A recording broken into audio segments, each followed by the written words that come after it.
now, man. Come on, seriously. What's up?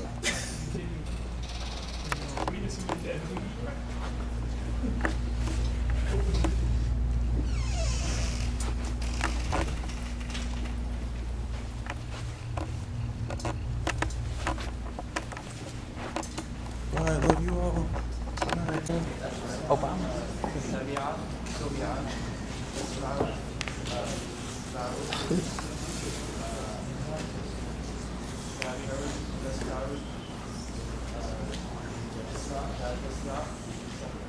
Very good. Mashallah. Mashallah.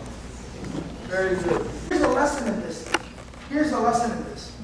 I had a classmate who was, when it came to just being able to memorize, he was literally the opposite of me. He was the opposite of me. So I would memorize 3 pages in about 15 minutes. He would memorize, he's like, I hate you so much. But he would memorize 3 lines in 3 hours.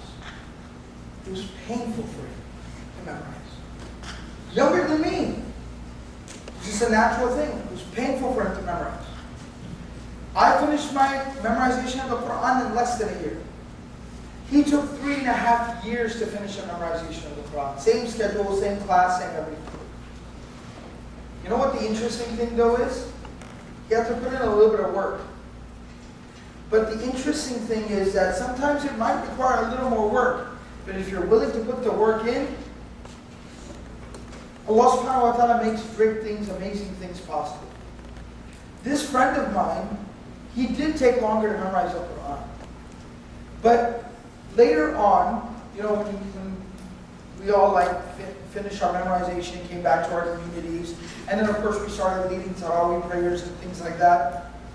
He literally, had a reputation for being like, we had a nickname for him. We used to call him the train. Because he was like a freight train.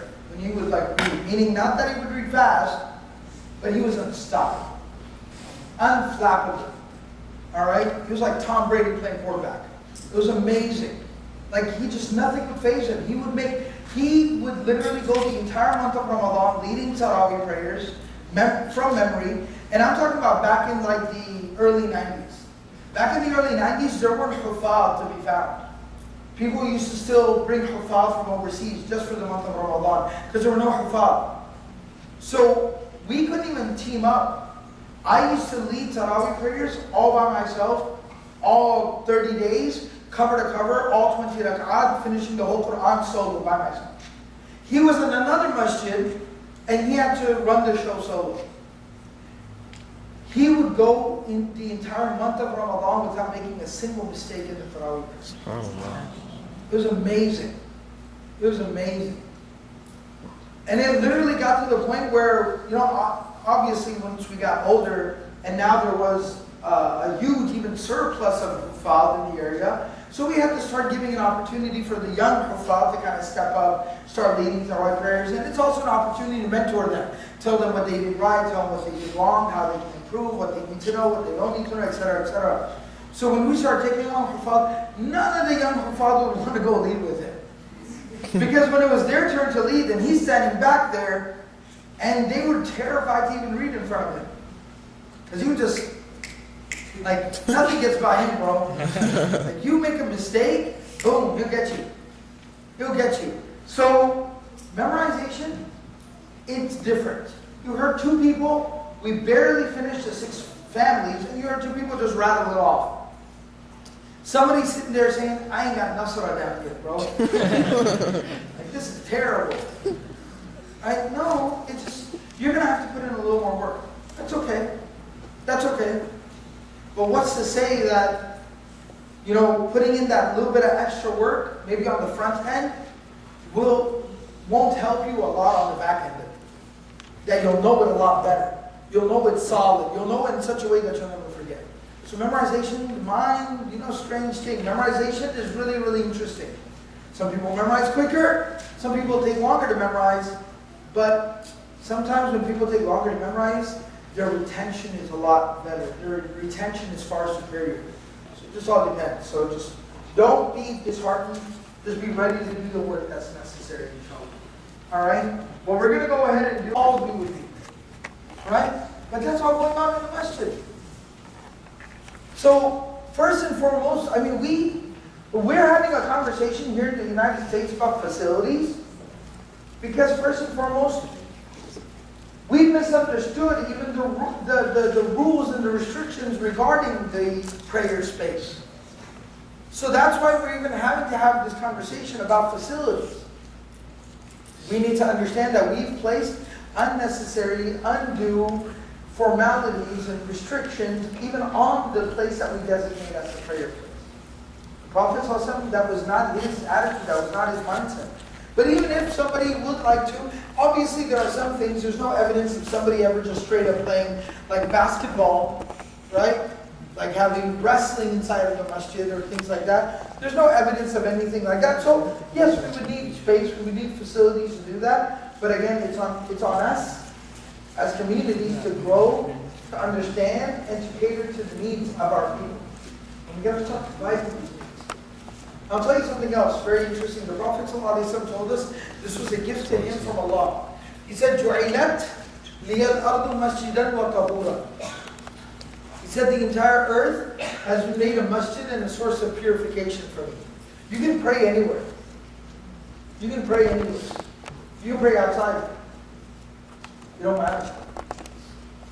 But so we need to basically approach it that if we have a limited amount of resources and we need to build and construct a facility, we need to understand I can pray anywhere. We can congregate and pray anywhere.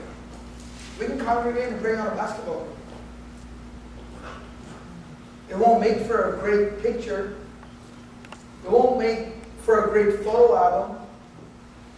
It won't make for a great slideshow on the website of the masjid, or at the annual fundraiser of the masjid. It won't make for a really pretty slideshow, but at the same time, we got to remember what's more important. What's more important? There are plenty of places in the world, where you will find huge, big, beautiful masajid that have been abandoned. No one prays in them. They're museums now. They're museums. And so we have to be really cognizant of this fact. And so there's a conversation to be had about facilities, but more important than facilities, I'll leave it as far as saying this. Fine, we need to get our act together about even how we construct facilities. That's true, that's fine. But the first thing that we can do immediately, that we must do, is fix our attitudes. That we can do immediately. You don't need $1 million to fix your attitude. You don't need anyone. You don't need a fundraiser. I don't need a fundraiser to fix my attitude. But we got to fix our attitude right away. That's something that's got to change. It's got to be the attitude of the Prophet ﷺ. The Bedouin man urinated in the masjid. Yeah. How did he handle it? The young man asked for permission to go and commit fornication in The masjid. the masjid. How did the Prophet ﷺ handle it? So we have to really be cognizant of that, and we have to be willing and able to understand that. Play it. You open up. It's a good way. We've gone spaghetti twice and they're both terrible. We've gone this twice. I hate it. Mom means like that's like I think you're saying sorry. Karo is cousin of you. Mom. Well, I know Karo for sure. Yeah. I think it really depends on person. Hi, buddy. No, bro.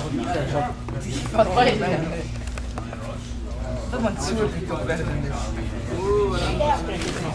Yeah, that's what I'm saying. Hey, buddy.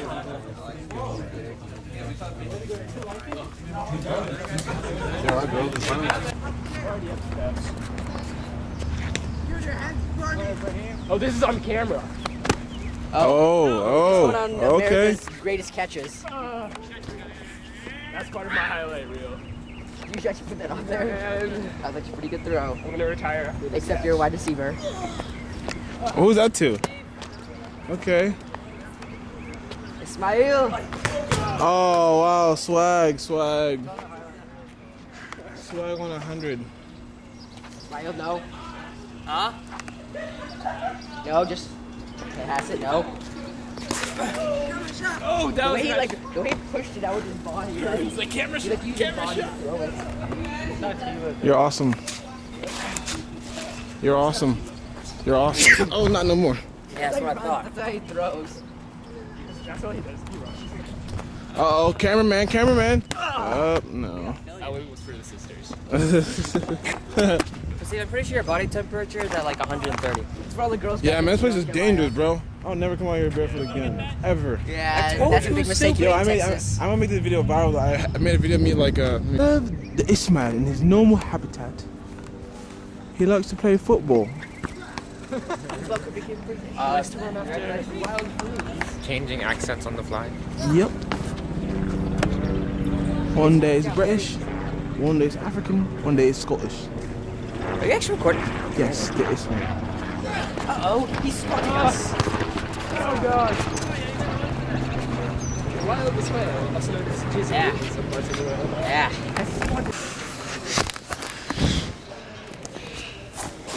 Hi. You know who I am? Yeah, your worst enemy.